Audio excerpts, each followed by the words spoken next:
Happy New Month, guys. It's our first video in the month of May. Well, it's a great thing to actually be alive. Being alive is a gift. See the fifth month of 2023, the ups and downs, the challenges, the moments of joy and all. So many mixed emotions.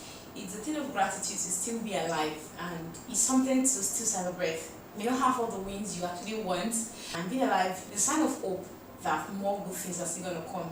And for you to still be alive, it means God is not done with you. But I want to pick something that I've not really dwelled so much about. When you are actually dealing with an habit and something that you want to stop, there is one important thing that few people actually pay attention to.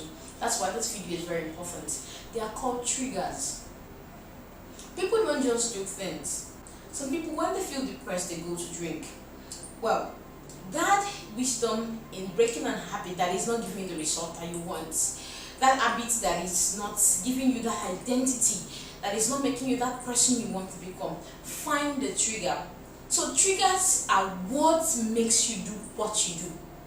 Is it because you feel sad that you drink? Is it because you feel anxious? Probably because you have something like a deadline close to you?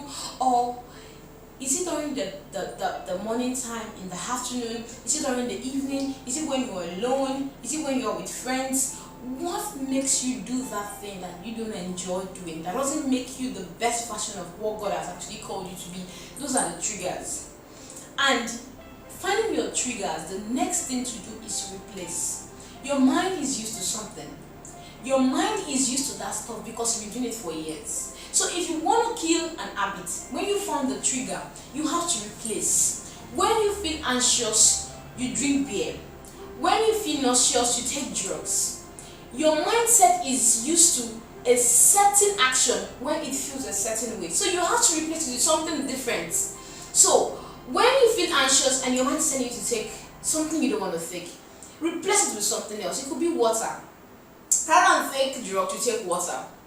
So these little things are very important. You don't just stop doing something. You replace it with something that doesn't give you any detrimental effects. So I heard a story about someone that was struggling with her blood sugar was really high, and she had to stop taking some certain things, but she couldn't stop because she was used to it. So you know what she did? So the container, the drinks she buys, she just told her husband that whenever I buy this drink, just empty the container and fill it with liquid wash. That's what she used to wash plates, right? So the husband did that. So whenever she wants to drink those stuff, she just pick it up, open it. When she turns it into her mouth, it's something else.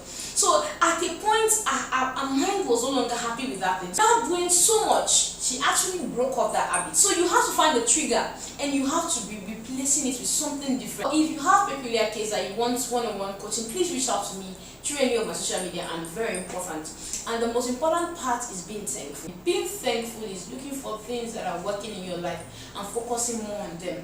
Don't focus so much on your weakness and become sad, depressed, and become less of what God has called you to be.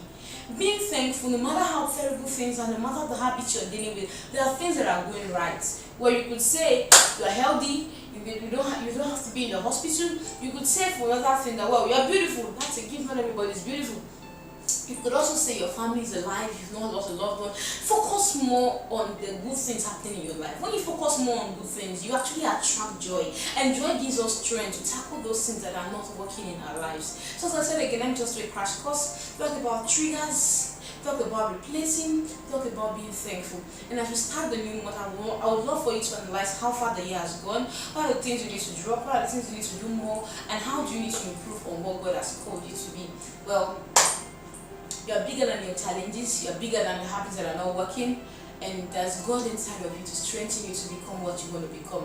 Well, till we see in our next week's video, don't forget to like and share. I love you, well, God loves you more. Bye.